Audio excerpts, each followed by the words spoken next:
तरह से कश्मीर में मुसलमानों ने किया हम लोगों के साथ, ब्राह्मणों के साथ, वही स्थिति यहाँ हमारे साथ योगी आदित्यनाथ जी कर रहे हैं। योगी नहीं, योगी सरकार पूरे प्रदेश में चुन चुन करके मजबूत ब्राह्मणों को टारगेट कर रही है। आप मानते हैं कि अपराधियों जो कार्रवाई होती है वो सही है?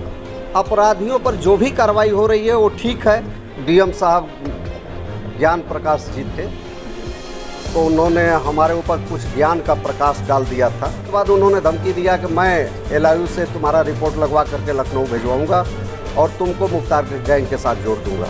उससे पहले मेरा मुख्तार गैंग से आज तक कोई रिश्ता नहीं रहा है। उत्तर प्रदेश में जब से योगी आदित्यनाथ की सरकार बनी है, एक ही नाम पूरे चर्चा में रहता है, मुख्तार अंसारी। जी हाँ, बाहुबली विधायक मुख्तार अंसारी पर योगी सरकार द्वारा लगातार कार्रवाई की जाती है। उसी के तहत मुख्तार अंसारी से संबंधित व्यक्तियों को जोड़ करके भी कार्रवाई की जाती है। तो मेरे साथ जो व्यक्ति बैठे हैं, इनका परिचय है गणेश दत्त मिश्रा। इनके ऊपर भी तमाम कार्रवाइयाँ हुई और जिला प्रशासन का आरोप लगा रहा कि ये मुख्तार अंसारी से संबंधित हैं। तो सर, क्या पूरा मामला है, आपके ऊपर क्यों कार्रवाई की जाती है, पूरा विस्तृत बताइए मुझे। मेरे ऊपर कार्रवाई माननीय डीएम साहब ज्ञान प्रकाश जी थे, तो उन्होंने हमारे ऊपर कुछ ज्ञान का प्रकाश डाल दिया था उस समय, और कुछ उल्टी सीधी पैसा ऐठने, आप लोग जानते ही हैं, बस बहुत ज़्यादा मैं उनके विषय में नहीं कहूँगा कि उनकी क्या स्थिति थी। मैंने मना कर दिया उनको। उसके बाद उन्होंने धमकी दिया कि मैं एलआईयू से तुम्हारा रिपोर्ट लगवा करके लखनऊ भिजवाऊंगा और तुमको मुख्तार गैंग के साथ जोड़ दूंगा। उससे पहले मेरा मुख्तार गैंग से आज तक कोई रिश्ता नहीं रहा है। न मैं कोई अपराधी हूं, न आज तक मेरे ऊपर कोई केस रहा है। हाँ, ये है कि मुख्तार अंसारी हमारे जनपद के हैं और उनके 50,000 अगर समर्थक हमारे जनपद में उनके भाई के होंगे, अफजाल अंसारी के, तो उसमें से हो सकता है कि मैं भी एक हूँ ज़रूरत पर। बस यही है मेरा रिश्ता। हाँ, ये है कि उनका विधानसभा जहाँ है वहाँ मेरा धंधा है, उनका जनपद जहाँ पर घर है वहाँ मेरा घर है। मतलब कि आपका घर गाजीपुर में है और मऊ में आपका धंधा है। बस यही है हमारा, उनके रिश्ते यही हैं। और हाँ, ये है कि मैं ब्राह्मण हूँ और योगी सरकार पूरे प्रदेश में चुन चुन करके मजबूत ब्राह्मणों को टारगेट कर रही है। उसमें से मैं भी हूँ उस टारगेट में। मेरे साथ भी मकान मेरा गिरा दिया गया, 4 करोड़ की तमाम संपत्तियां जब्त की गई, 2 लाइसेंस हमारे निरस्त किए गए और तमाम संपत्तियों पर अभी नोटिस दिए गए हैं हमको, जो मैं झेल रहा हूं। ये ब्राह्मण होने का खामियाजा झेल रहा हूं और पूरा प्रदेश के मजबूत ब्राह्मण झेल रहे हैं इस खामियाजा को। मैं थोड़ा आपके बात में घन चक्कर खा गया। पहले आपने बताया कि जो यहाँ के तत्कालीन डीएम थे ज्ञान प्रकाश त्रिपाठी जी, आपसे पैसा मांगे, आपने नहीं दिया। उसके बाद वो आपको ऊपर धमकी दी। पैसा की बात खोलिए मत, मैं पैसा की बात नहीं किया, और भी तरह के कुछ तो मांगे जा सकते हैं चीजें, तमाम चीजें होंगी मांगे। हाँ, मतलब आपसे लाभ लेना चाहें। हाँ, आपने इनकार कर दिया। बस तो सीधा ये था। तो उसके बाद ये वो भी ब्राह्मण थे, आप भी ब्राह्मण। हाँ। फिर ये योगी सरकार का एक्शन आ गया, ये सब घनचक्कर। योगी सरकार तो पूरे प्रदेश में लिस्ट बना रही थी उसी समय, बड़े ब्राह्मणों की, मजबूत ब्राह्मणों की, हरिशंकर तिवारी से लेकर के और विजय मिश्रा तक आप देख ही रहे हैं। विजय मिश्रा के अलावा इलाहाबाद में उनको जो ब्लॉक प्रमुख हैं उनकी भी स्थिति देख ही रहे हैं क्या है। तमाम लोगों की स्थिति यहाँ से लेकर के और पश्चिमी उत्तर प्रदेश तक ब्राह्मणों की लिस्ट बनी है, उस लिस्ट पर मेरी कार्रवाई हो रही है। हम लोग तो ये सोच रहे हैं कि बड़े, इनका टारगेट है कि बड़े ब्राह्मणों को पहले नाश कर लिया जाए, तब फिर आगे सोचा जाएगा।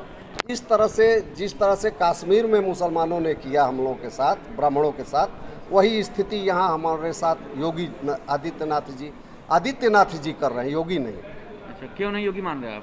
हम योगी नहीं मानते हैं। हम योगी इसलिए नहीं मानते हैं कि यह धर्म और जात से ऊपर उठ करके जो हो जाता है वही योगी। हमारे धर्म में योगी शब्द का बहुत ही सम्मान है और वो धर्म और जात दोनों में लिप्त है।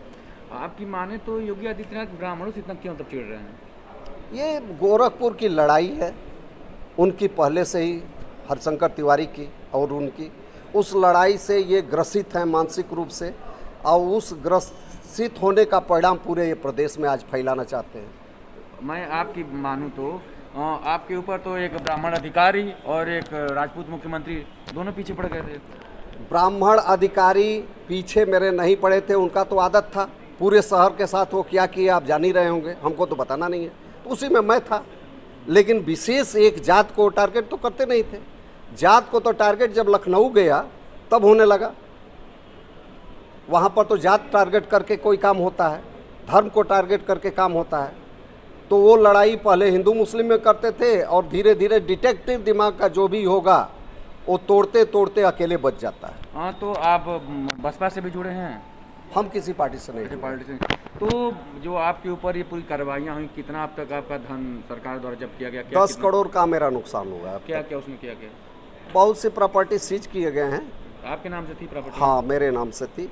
और मेरे पिताजी एक्स मिलिट्री मैन हैं जी जी, और एक बड़े किसान भी हैं, जी जी। उनके नाम से एक मकान था, उसको ध्वस्त किया गया। उन्होंने ही उस मकान को बनवाया था। और उसके अलावा हमारी पत्नी के नाम से एक मकान है, उस पर नोटिस दिया गया। हमारे माता जी के नाम से मकान है, उस पर नोटिस दिया गया। कई मकानों पर मेरे नोटिस भी है। और मैं 32 साल से मैं ज़मीन का धंधा कर रहा हूँ। मेरे कई शहरों में ज़मीन के धंधे हैं। तो मैं ऐसा नहीं कि अनर्गल कहीं से पैसा, मैं इनकम टैक्स पे ही हूँ। और मेरे परिवार का हर सदस्य जो 18 साल से बड़ा है सब इनकम टैक्स पे ही है। मेरे घर में 7 इंजीनियर हैं, 2 डॉक्टर हैं, 2 PCS अधिकारी हैं, 2 टीचर हैं यूनिवर्सिटी में। और इस तरह के परिवार से मैं बिलोंग करता हूं। तो क्या इस तरह का परिवार का आदमी कभी अपराधी हो सकता है? या मानसिकता भी अपराधी का हो सकता है कभी? आपने एक एंगल लगाया कि केवल ब्राह्मण को टारगेट। मऊ जनपद में जो कार्रवाइयाँ हुई, तमाम जो राजपूत जाति के थे, मुसलमान थे, सबके ऊपर कार्रवाई हो रही है, तो आप क्यों ऐसा कर रहे हैं? सबके ऊपर कार्रवाई हो रही है। मुसलमान को ध्वस्त किया जा रहा है। कई राजपूत का मकान ध्वस्त किया गया? आप हमको एक राजपूत का नाम बताइए, बता दीजिए ना, हमको एक राजपूत का नाम बताइए जिसका मकान ध्वस्त किया गया हो। अब आज के बयान के बाद गाजीपुर में एक आध राजपूत का मकान ध्वस्त किया जाएगा, आप लोग भी सुन लीजिए। केवल हमारे इस बयान का प्रतिक्रिया में 1-2 राजपूतों का मकान ध्वस्त किया जाएगा, बैलेंस बराबर करने के लिए और ब्राह्मणों को खुश करने के लिए कि जो मैं बोल रहा हूँ गलत बोल रहा हूँ। और नहीं, आपकी माने तो मतलब जो अपराधियों पर मतलब आरोप लगते हैं अपराधियों पर, वो से तो कुंटू सिंह का भी आजमगढ़ में ध्वस्त किया गया।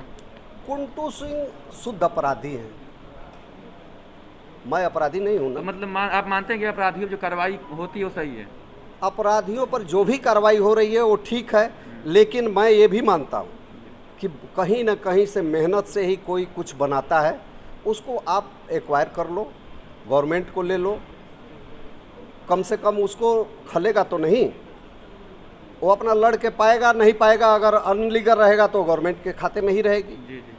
किसी को जिसने अपने ज़िंदगी में कुछ बनाया न हो वही ये काम कर सकता है ध्वस्त करने का। तो आप मानते हैं योगी आदित्यनाथ ने कुछ नहीं बनाया? वो तो वो जाने, उनकी हम बात तो कर नहीं रहे। हाँ, राजपूत आदित्यनाथ की बात मैं कर सकता हूँ, योगी की बात नहीं कर सकता। योगी तो है ही नहीं, योगी डिटेक्टिव दिमाग का होता ही नहीं। तो गणेश दत्त, आप बयान को किसी स्तर पर निकालिए, हमको कोई परवाह नहीं। तो लेकिन आप लोगों को हिम्मत होनी चाहिए, कहीं ब्रिजेश मिश्रा जैसे आप लोगों का हाल ना हो जाए। ये भी आप लोगों से मैं पहले ही कह दे रहा हूँ, इसको भी ध्यान रखिएगा आप लोग। आपसे ये भी जानना चाहते हैं कि मऊ जनपद में एक हैं छोटे गांधी, आपके ऊपर आए दिन आरोप लगाते रहते हैं भूमाफिया का, ऐसे कैसे? वो खाली है, उसके कमाई का कोई साधन नहीं है, ना उसके नाम करने का कोई साधन है, तो क्या करे? वो अपना काम करता है, उसको अपना काम करते रहना चाहिए, हम अपना काम करते हैं। तो गणेश दत्त मिश्रा जी की आगे की अब क्या रणनीति रहेगी? मेरा कोई रणनीति नहीं है, मेरा तो अब लड़ ही रहा हूँ। मेरा कोर्ट सहारा है बस, और कुछ नहीं है। कोर्ट के सहारे में लड़ रहा हूँ बस। मुख्तार अंसारी से व्यक्तिगत परिचय आपका कुछ रहा है? व्यक्तिगत परिचय आपका नहीं है? कोई यहाँ बैठा पत्रकार ऐसा है जिसका नहीं हो? जैसे आप हम कह रहे हैं कि आपका नहीं है तो क्या अपराधी हो गए आप? आपका काम अलग है, उनका काम अलग है। जी जी। मेरा काम अलग है, उनका काम अलग है। तो ये थे मेरे साथ गणेश दत्त मिश्रा जी।